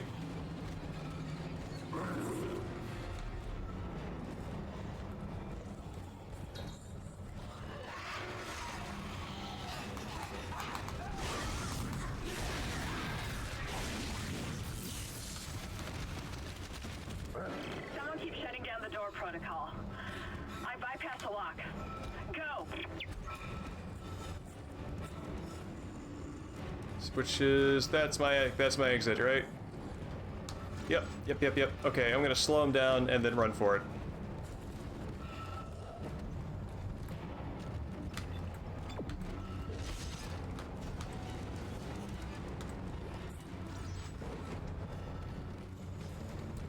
Go, go, go!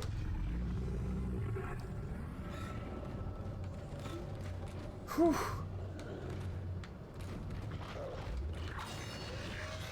Make it out of there. Whew, tense.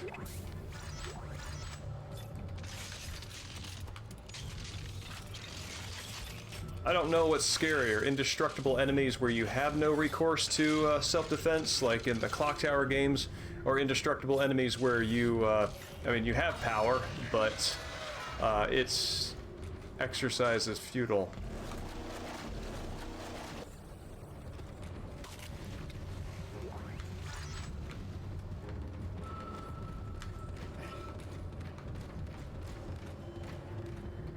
Do I have... I do. If I've got to run away from this thing, that is absolutely an asset. Ah. Crud.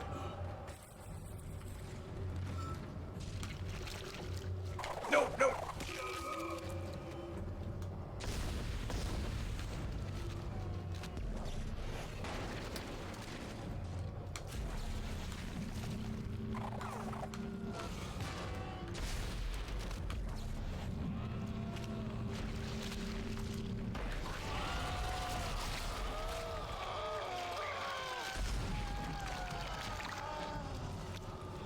Goodbye, Terrence.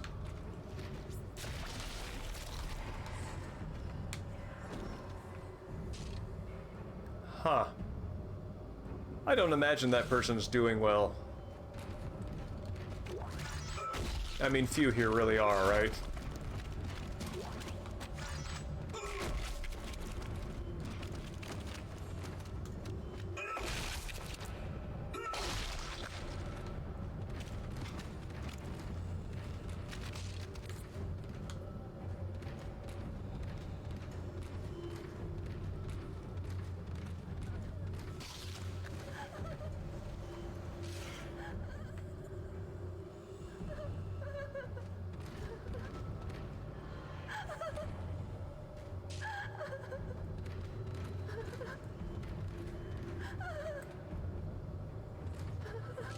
You doing okay?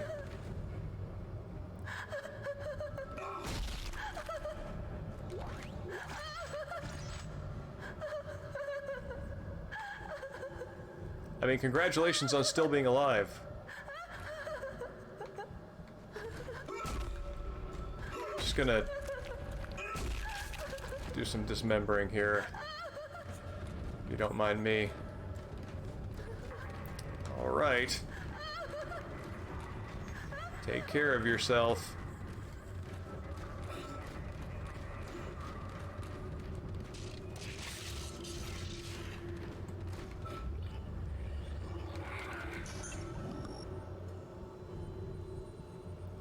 Yeah, that's fair.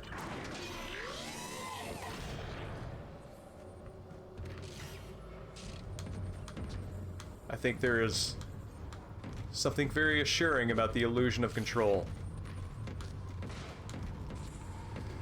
Whew. Okay, let's see, what time are we at here? Alright, it is about time for me to close her down for the night. So, this is a good place to save.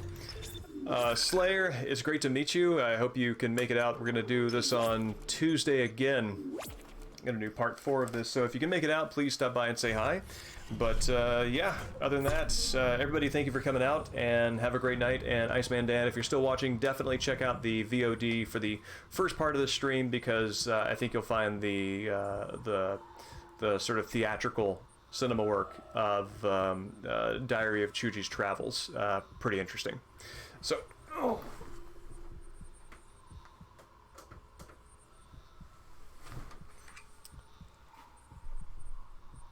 And there we go. All right, have a good night.